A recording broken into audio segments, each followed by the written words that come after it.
Bagaimana hukumnya kurban bagi orang yang sudah meninggal dunia? Apa hukumnya kurban untuk orang yang sudah meninggal dunia? Ini jawaban tarjih ya. Saya bacakan jawaban tarjih. Jawabannya apa? Versi tarjih ini. Pada dasarnya melaksanakan kurban bagi orang yang sudah meninggal dunia tidak diperbolehkan. Sudah ketemu kan? Ya. Ya. Jadi kalau menurut tarjih begitu, pada dasarnya melaksanakan kurban bagi orang yang sudah meninggal dunia tidak diperbolehkan kecuali, nah ada kecualinya. Satu, apabila si mayit semasa hidupnya pernah berwasiat agar ahli warisnya melaksanakan kurban. Jadi kalau wasiat bisa. Jadi wasiat untuk kurban. Yang kedua, masih menurut tarjih, apabila si mayit pada waktu hidupnya pernah bernazar untuk melaksanakan kurban. Jadi kalau pernah bernazar untuk melaksanakan kurban, maka dalam hal ini kalau pernah bernazar untuk melaksanakan kurban, nazar apabila belum ditunaikan maka kedudukannya sama dengan hutang. Dan orang yang mendengar nazarnya atau mendengar wasiatnya lalu kemudian mengganti, itu dosa. Faman baddalahu ba'da ma sami'ahu fa innama ismuhu 'alal ladzina yubaddiluna. Orang yang mengganti sesudah mendengarnya, maka yang dosa yang ganti. Sudah punya nazar, sapi iki sesuk arep tak nggo kurban. Sudah dengar tuh anaknya. Begitu simbahnya meninggal, nah dijual. Bagaimana ini? Berdosa karena tadi sudah bernazar. Baik, di sini dikemukakan beberapa dalil, tetapi kita langsung ke kesimpulan.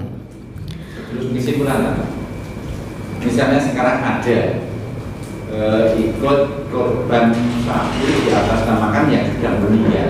Ya. Tapi kita nggak tahu yang meninggal itu dulu punya nazar atau tidak, karena sudah sekitar 30 tahun yang lalu meninggalnya. Sekarang yang ngake korbankan itu mantunya. Ya. Waktu itu belum jadi mantunya waktu bapaknya meninggal. Sekarang ada gimana kepaksaan dari satu rombongan karena ikut sapi. Oh ya, baik. Nanti kita jawab. Kita simpulkan dulu. Nanti tidak lali malah nih. Baik. Dengan demikian, kesimpulan nih ya, kesimpulan dari buku Tuntunan Iten dan Kurban yang diterbitkan oleh Majelis Tarjih dan Tajdid Pimpinan Pusat Muhammadiyah. Baik, dengan demikian apabila seseorang ahli waris akan berkorban untuk si mayit tetapi tidak ada wasiat dari si mayit, atau si mayit ketika masih hidup tidak pernah bernazar untuk berkorban, maka korbannya tidak sah. Tarjih lu yang bilang, aku mau moco, monggo ndak dikira aku. Ya. Dikira aku gawe-gawe. Jadi di sini disebut menurut tarjih maka kurbannya tidak sah. Hal ini bertentangan dengan surat An-Najm ayat 39. Wa allaisa lil insan illa ma sa'a. Dan bahwasanya seorang manusia tiada memperoleh selain apa yang telah diusahakannya. Wasiat termasuk usahanya, nazar termasuk usahanya. Tidak ada wasiat, tidak ada nazar, dia tidak ada usahanya, maka tidak perlu berkorban untuk orang yang sudah meninggal dunia menurut tarjih. Nah, dijelaskan di sini maka kurbannya tidak sah. Halaman 19. Nah, ya, tengah. Nah, baik. Jadi ini seperti ini. Nah, terkait pertanyaan jenengan tadi, dalam bermasyarakat itu kita tidak bisa menyeragamkan pendapat orang lain sama dengan pendapat kita. Jadi tidak mungkin kita menyeragamkan pendapat masyarakat. Bahkan di masjid yang wakafnya Muhammadiyah sekalipun, itu jamaahnya juga beraneka ragam. Demikian pula ketika di dalam satu masjid wakafnya itu ormas lain pun, saya yakin juga kadang ada warga Muhammadiyah di situ. Gini pembuatan.